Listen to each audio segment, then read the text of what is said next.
오늘 말씀을 통해 여러분의 삶 가운데 부활의 영광 또 부활의 능력이 늘 샘물처럼 솟아나는 귀한 은혜가 있기를 주님의 이름으로 축복합니다. 오늘 말씀의 제목은 죽은 자들이 어떻게 어떠한 몸으로 살아나느냐라고 묻는다면입니다. 죽은 자들이 어떻게 어떠한 몸으로 살아나느냐.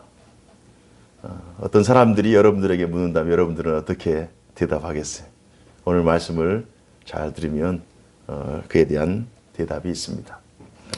언어 철학자인 발터 베냐민이라고 하는 분이 사물 언어와 구술 언어라고 하는 개념을 이 땅에 소개를 했습니다.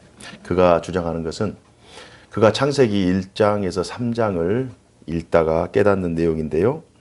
하나님은 만물을 말씀으로 창조하셨죠.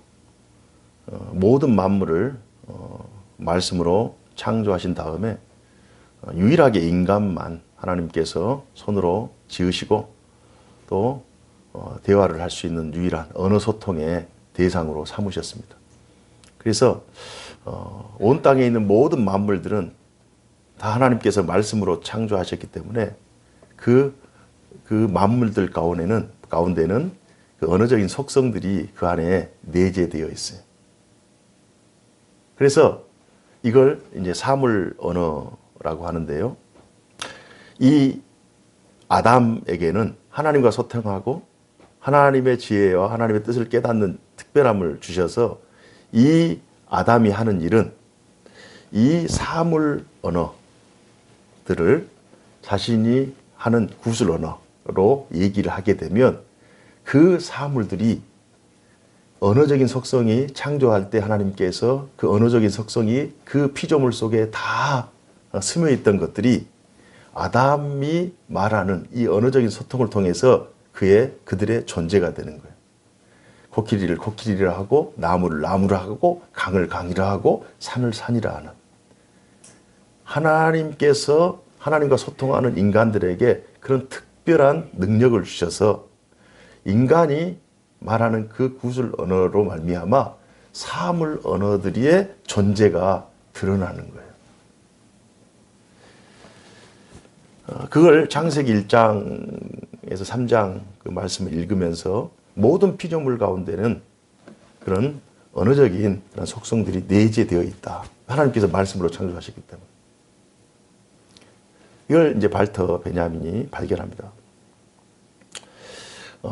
예수님께서 이 땅에 오신 다음에 복음서의 그 사도들과 교회들은 온 땅에 존재하는 모든 사물들, 온 땅에 존재하는 모든 피조 세계, 인간, 동물, 세상, 그 모든 세상들이 그저 자연의 눈으로 보게 되면 그저 피조물이고 그저 사람이고 그저 동물이고 그저 식물이고 세상인데 사도들이 하나님의 구속 역사라고 하는 또 복음이라고 하는 그 특별한 구술 언어, 복음이라고 하는 그 언어를 선포함으로 구술 언어인 복음과 사물 언어인 사물들, 이 땅에 존재하는 모든 사물들, 사람까지 포함해서 그 사람들을 연결시키는 역할을 사도들과 교회들이 합니다.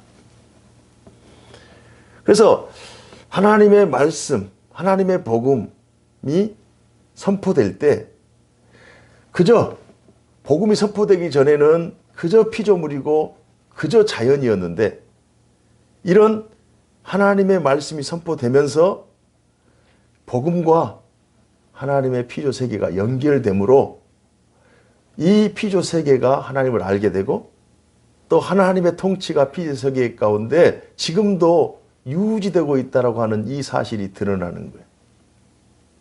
오늘날에도 마찬가지입니다. 오늘날에도 하나님의 구속 역사는 줄기차게 흐르고 있어요. 하나님의 창조 역사는 지금도 계속 진행되고 있어요. 하나님의 통치와 하나님의 다스림, 하나님의 나라는 지금까지 계속 유지되고 있어요. 그러나 이 땅의 많은 사람들은 그저 막 흘러가는 거예요. 아무런 인식도 못하고 깨달음도 갖지 못한 채 그저 눈에 보이는 대로 이런 표충에 나타나 있는 그런 현상들을 바라보면서 그냥 가는 거예요.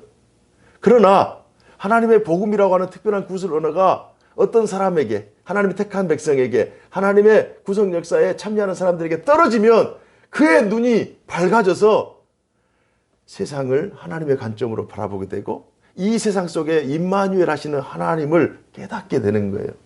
이게 하나님의 구속 역사에 눈을 뜨는 축복의 인생인 줄로 믿습니다.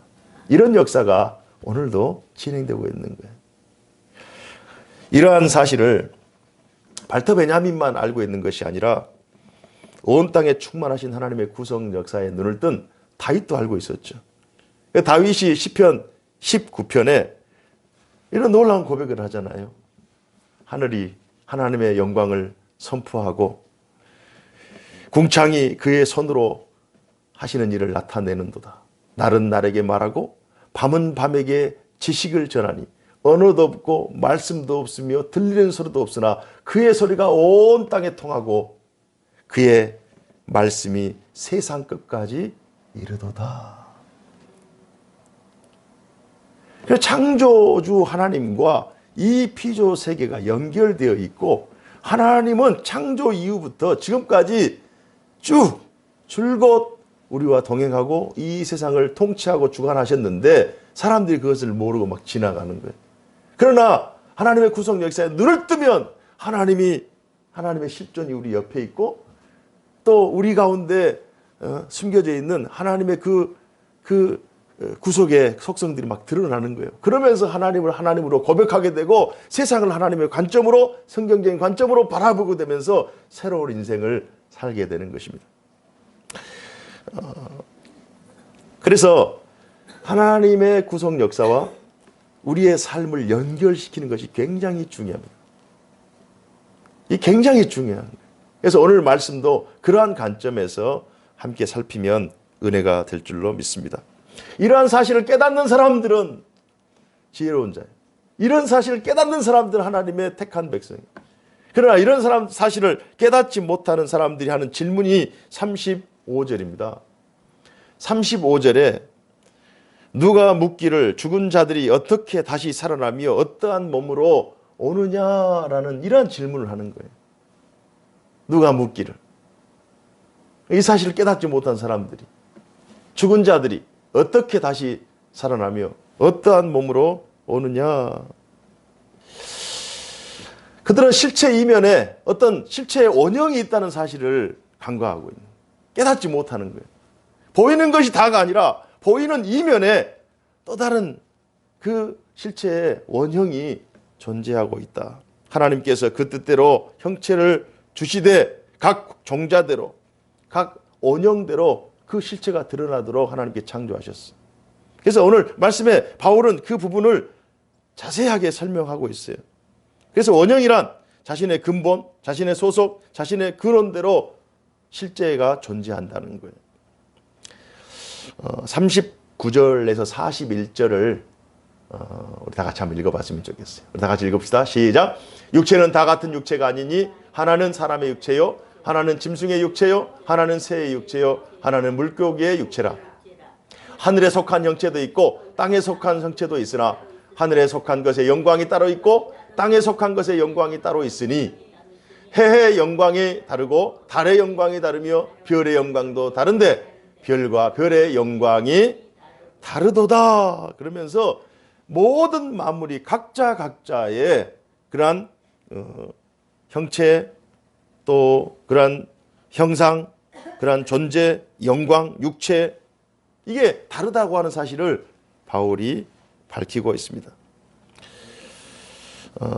그래서 이런 다름을, 이런 차이를 깨닫게 할 수 있는 유일한 방법, 깨달을 수 있는 유일한 길은 사람으로서는 불가능한 거예요. 사람이 어떤 공부를 많이 해서 어떤 많은 것을 경험해서 어떤 많은 고난을 통과해서 그것을 자연적으로 깨닫게 되는 것이 아니라 사람으로는 불가능한데 이러한 지혜, 이런 통찰을 사실을 깨달을 수 있는 것은 하나님으로서는 가능하다는 것입니다. 이게 은혜인 거예요. 사람으로는 이런 사실을 깨달을 수 없어요. 사람은 눈에 보이는 대로, 자기가 경험한 대로, 자기가 느끼는 대로 행동하고 판단하고 살아갈 수 있는 그런 존재예요. 그러나 이런 신비한 영적 통찰력, 그 실제와 그 실제의 이면 속에 또 다른 진정한 실제가 있다는 이 사실을 깨달을 수 있는 것은 하나님의 특별한 지혜가 아니고서는 불가능하다는 거예요. 그래서 바울은 두 사람을 얘기를 하면서 비교를 합니다. 세 가지가 달라요. 첫사람과 둘째 사람, 첫사람 아담과 둘째 아담인 예수 그리스도를 비교를 합니다.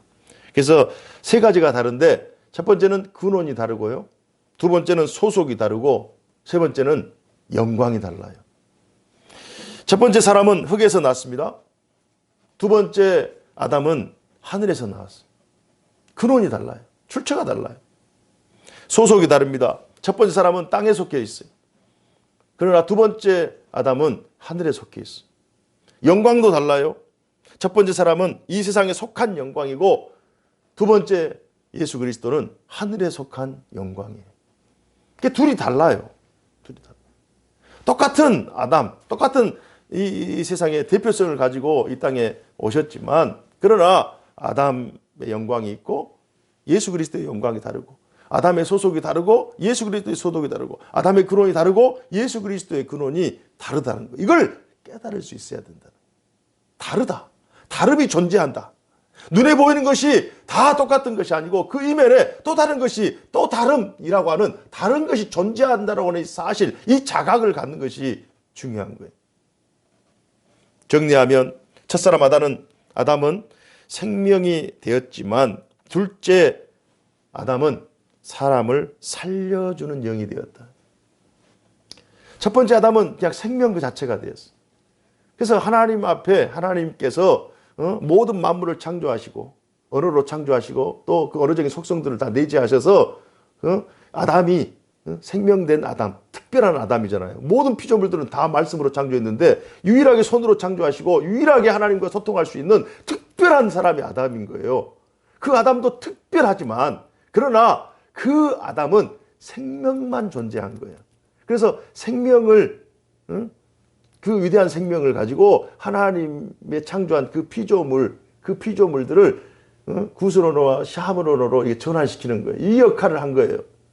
그래서 하나님께서 주신 이 특별한 이 능력을 가지고 이 존재감을 가지고 사물들에게 이름을 정하자 사물들의 존재가 되는 그런 특별한 아주 대단한 존재예요. 그러나 거기까지. 두 번째 아담은 온 우주와 만물을 창조하셨을 뿐만 아니라 죽은 영혼까지도 살려내는 부활의 능력과 생명을 창조하는 창조주의 능력을 가지고 있는 분이기 때문에 첫 번째 아담의 능력과 두 번째 아담의 능력은 비교할 수 없는 거예요. 고린도전서 15장 45절에 다 같이 한번 읽어봅시다. 45절 시작. 기록된 바 첫사람 아담은 생명이 되었다함과 같이 마지막 아담은 살려주는 영이 되었나니 46절. 그러나 먼저는 신령한 사람이 아니요 육의 사람이요 그 다음에 신령한 사람이니라. 그래서 둘의 차이가 있어요. 그래서 결국 소속이 어디고 뿌리가 어디냐에 따라 영생이 결정이 되는 것입니다. 우리 47절 한번 49절까지 한번 읽어봅시다. 시작. 첫사람은 땅에서 났으니 흙에 속한 자이거니와 둘째 사람은 하늘에서 나셨느니라. 무릇 흙에 속한 자들은 저 흙에 속한 자와 같고 무릇 하늘에 속한 자들은 저 하늘에 속한 이와 같으니 우리가 흙에 속한 자의 형상을 입은 것 같이 또한 하늘에 속한 이의 형상을 입으리라. 그래서 우리가 아담의 그 뿌리에서 났기 때문에 아담의 후예들이기 때문에 우리는 육체를 입고 있어요. 육체를 입고 있다. 그러면 육체를 입고 있다고 하는 이 사실, 이 사실을 모든 사람들은 다 깨닫는 거예요. 우리가 육체를 입고 아담의 형상을 가지고 이 땅에 존재해요. 그러나 아담 형상만 가지고 있다라고 생각하는 사람은 자연인, 보통 사람들. 그러나 그 이면에 하나님의 창조의 능력이 있고 하나님의 그 특별한 생명이 있다라고 깨닫는, 둘째 아담 대신 예수 그리스도께서 우리의 생명을 살려주신다라고 하는 깨닫는, 이 사실을 깨닫는 자들이 특별한 자들이요, 지혜로운 자들이라는 사실입니다. 그래서 육체는 다 같은 육체가 아니다, 이런 논리로 바울이 증거하고 있어요. 육체는 다 같은 육체가 아니다. 육체, 형체, 형상, 영광, 그 모든 것들이 다 다르다는 거예요. 지금은 다 똑같이 보여요.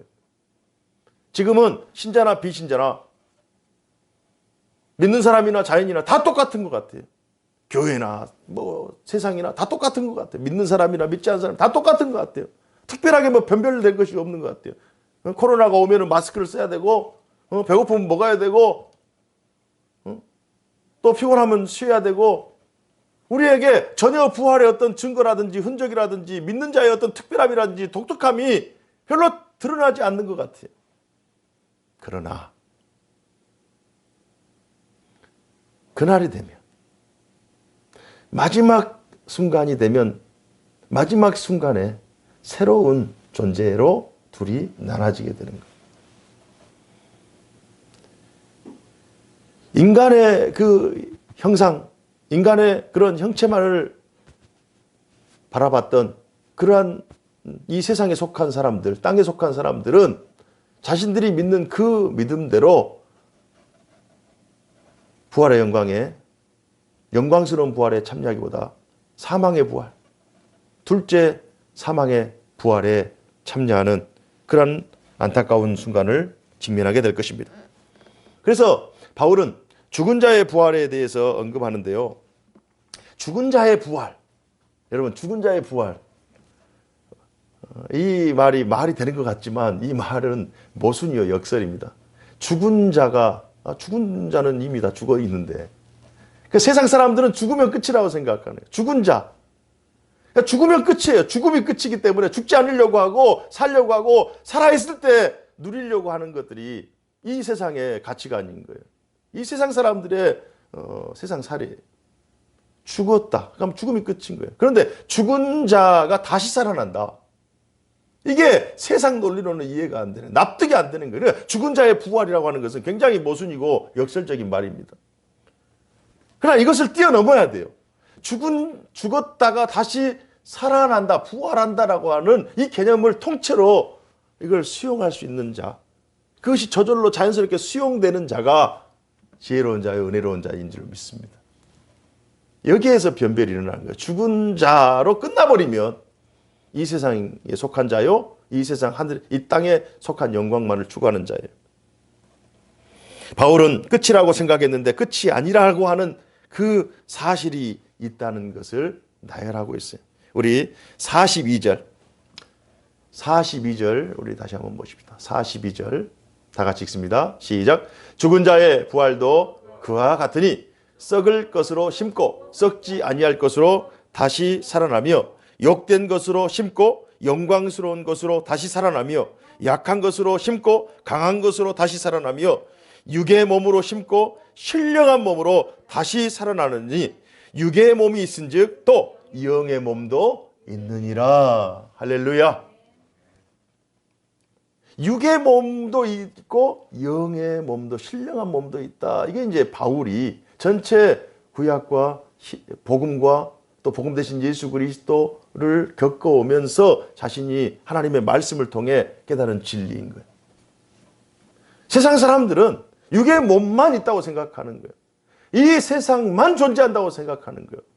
그래서 죽음 이후에 죽은 자의 부활에 대해서 퀘스천을 가지고 궁금증을 갖는 거예요. 죽은 자가 어떻게 살아나느냐, 어떠한 몸으로 살아나느냐, 이런 질문을 할 수밖에 없는 것입니다. 어떻게 다시 살아나는가, 어떠한 몸으로 오는가, 이 두 가지 사실을 이해하지 못하면 이 사실들, 오늘 바울이 말한, 바울이 깨닫는 진리, 또 하나님의 그 창조 이래 보이는 세상과 보이지 않는 세상, 보이는 말씀과 들리는 말씀, 사물과 이 땅의 피조 세계와 또 하나님의 세계가 존재한다고 하는 이 두 세계가 지금 현재 실존한다고 하는 이 사실을 깨닫지 못하는 이 사람들은 어리석은 자. 이런 질문을 할 수밖에 없는 거예요.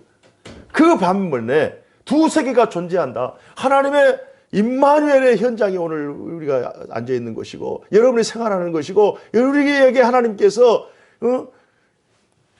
보통 자연인하고 똑같이 살아가는 것 같고 의식주 똑같이 하는 것 같고 똑같이 꿈을 꾸고 똑같이 생활하는 것 같지만 그러나 이 두 세계를 가지고 있는 사람들은 우리가 속해 있는 우리가 행하는 그 생활의 면면 속에 그 생활의 현장마다 하나님의 임마누엘을 경험하게 되는 거예요.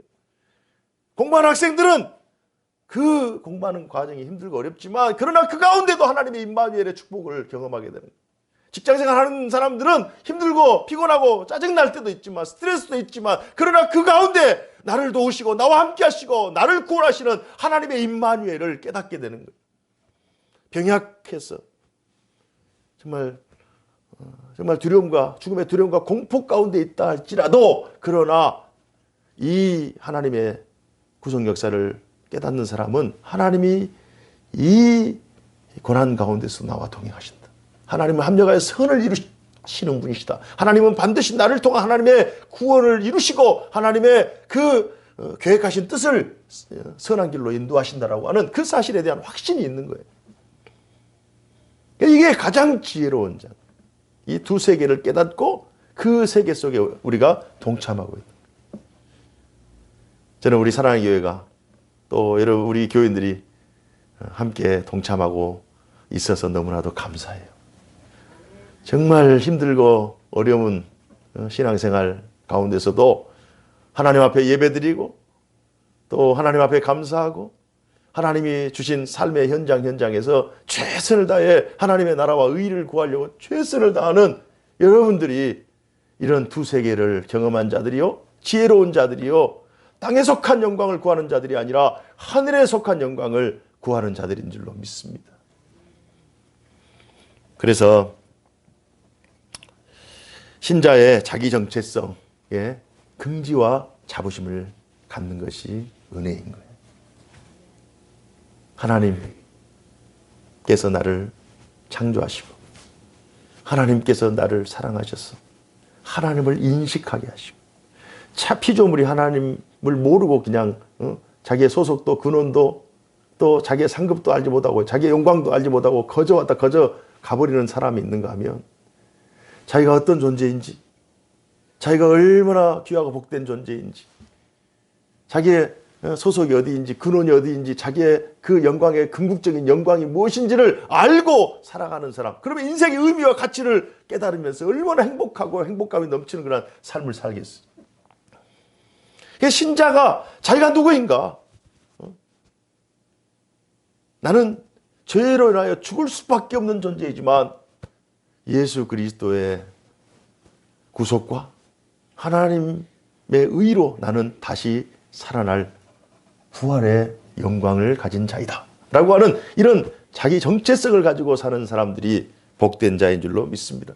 그래서 예수님께서 요한복음 11장 25절에 예수께서 이르시되 나는 부활이요 생명이니 나를 믿는 자는 죽어도 살겠고 무릇 살아서 나를 믿는 자는 영원히 죽지 아니하리니 이것을 네가 믿느냐. 여러분에게 묻습니다. 예수님께서는 부활이요 생명입니다. 예수님만이 생명이시고 부활이에요. 예수님 앞에는 죽음이 문제가 아니에요. 예수님께서는 죽는 것을 살리시는 능력이 하나님이십니다. 그래서 죽어있는 자들을 다시 살릴 뿐만 아니라 살아서 이 사실을 깨닫는 자는 죽음이 그를 주관하지 못하고 영원히 살아가는, 그래서 영원히 임마누엘의 하나님과 동행하는 그 은혜를 깨닫는 거예요. 이것을 그대들이 믿습니까? 이 믿음 가지고 한 주 동안 주님과 동행하며 하나님의 임마누엘을 경험하는 그러한 신자의 아름다운 삶을 사시기를 주님 이름으로 축복합니다. 기도하겠습니다. 은혜로우신 하나님 아버지 감사합니다. 오늘도 저희들에게 생명의 말씀, 소망의 말씀, 영생의 말씀을 허락해 주시고 부활의 예수 그리스도, 죽은 자를 살리시고 또 살아있는 자를 영원히 살게 하는 능력의 하나님을 임마누엘의 하나님으로 고백할 수 있는 은혜를 주셔서 감사합니다. 주께서 사랑하는 당신의 신실한 자녀들, 주께서 죄 가운데 생명을 주시고 영원한 영생을 소망으로 주셨사오니 신자의 자기 정체성을 가지고 믿음을 가지고 이 귀한 하늘의 보화를 잘 간직하고 감사와 기쁨의 삶으로 현재의 고난과 현재의 연약함을 넉넉히 이길 수 있도록 성령님 도와주시옵소서. 이 온 나라가 코로나 사태로 인하여 참 긴장하고 두려워하고 공포 가운데 있지만 그러나 하나님께서 이것도 지나가리라, 이 고난도 지나가게 하시는 하나님의 은혜로 신자는 신자답게, 성도는 성도답게 또 각자의 위치에서 최선을 다함으로 하나님의 은혜를 날마다 고백하며 그 고백의 능력으로 이기며 승리하는 삶 살게 하여 주옵소서. 허락하심을 믿사옵고 살아계신 주 예수 그리스도 이름으로 간절히 기도하옵나이다. 아멘.